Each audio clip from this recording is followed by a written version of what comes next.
Eu estou encerrando mais uma vez a leitura do livro de Deuteronômio e eu estou aqui no capítulo 34, um dos capítulos mais extraordinários da Bíblia, que é Moisés subindo ao Monte Nebo, ao cume do Pisga, que ficava de frente a Jericó, que é um monte onde o Senhor o levou para que ele avistasse toda a terra.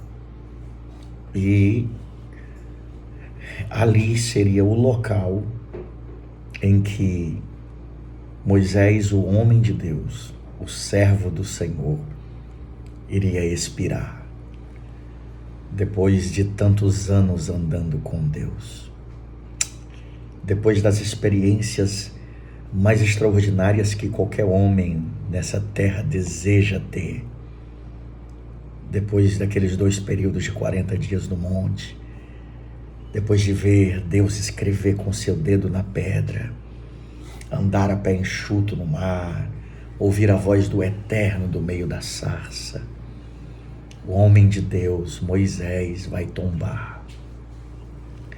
Chegou a hora. O Senhor leva ele ao cume do Pisga e ali Moisés, no Monte Nebo, vai expirar. E Moisés está ali vendo toda a terra que Deus o usou para conduzir Israel ali até aquela fronteira. E estava chegando a hora do povo de Deus entrar na terra prometida. Mas Moisés não vai entrar. E isso aqui é extraordinário, porque Deus vai mostrar a ele toda a terra. Uau! Sempre mexe muito comigo qualquer texto em que eu leia a história de um homem de Deus e o momento em que ele vai ser arrancado da terra e a terra vai perder alguém que o escritor aos Hebreus diz que era um homem do qual a terra não era digna. Você vai ver que ali o Senhor mostra a terra e ceifa a vida de Moisés. Ah, glória a Deus. Moisés tomba e o Senhor o sepulta. O verso 6 diz que o Senhor o sepultou num vale, na terra de Moabe, de frente de Bet-peor, e ninguém tem sabido até hoje onde é a sua sepultura, por motivos muito claros. Judas, o autor da epístola, lá no capítulo 1, aqui no verso de número 9, ele lança luz, neste momento específico, algo que não está registrado no texto de Deuteronômio, mas que Judas clareia, não o mundo físico, porque no texto de Deuteronômio nós temos apenas aquilo que aconteceu de maneira visível. Aqui Judas vai clarear o que está acontecendo num ambiente espiritual. No ambiente natural, o Senhor está ceifando a vida de Moisés e vai sepultá-lo num local desconhecido. Mas há uma guerra sendo travada no mundo espiritual, e o texto diz que quem está pelejando é Miguel e Satanás. Eles disputam pelo corpo de Moisés. Por quê? Porque Deus não queria que Moisés fosse encontrado para que ele não viesse a ser idolatrado pelas gerações seguintes. Isso é claro. Mas Satanás desejava possuir o corpo de Moisés. Ele queria intervir no mundo espiritual para transformar Moisés em um ídolo.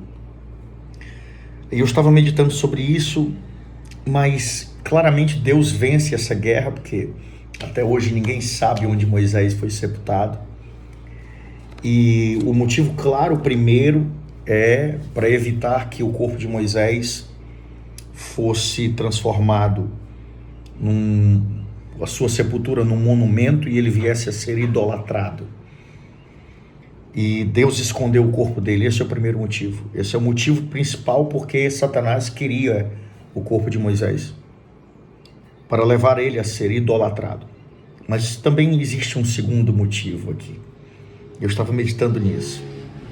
É porque essa era a única forma que Satanás tinha de tocar no corpo de Moisés. Moisés, um homem de Deus. Era o único momento em que Satanás teria como controlar o corpo, a casca, o invólucro de carne. Porque Moisés, como um homem de Deus, Satanás não conseguia tocá-lo. Imagina o prejuízo que Deus causou aos intentos do maligno através da vida de Moisés, o ódio que Satanás tinha de Moisés, o desejo que Satanás tinha de tocar Moisés, mas nunca conseguiu durante toda a sua vida.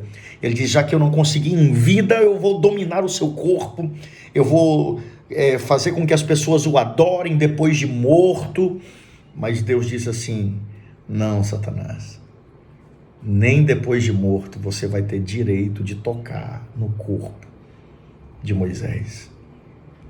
Que homem extraordinário foi Moisés, não? Glória a Deus. Mas nós servimos a um Senhor que é maior do que Moisés. Moisés morreu, mas o meu Cristo venceu a morte.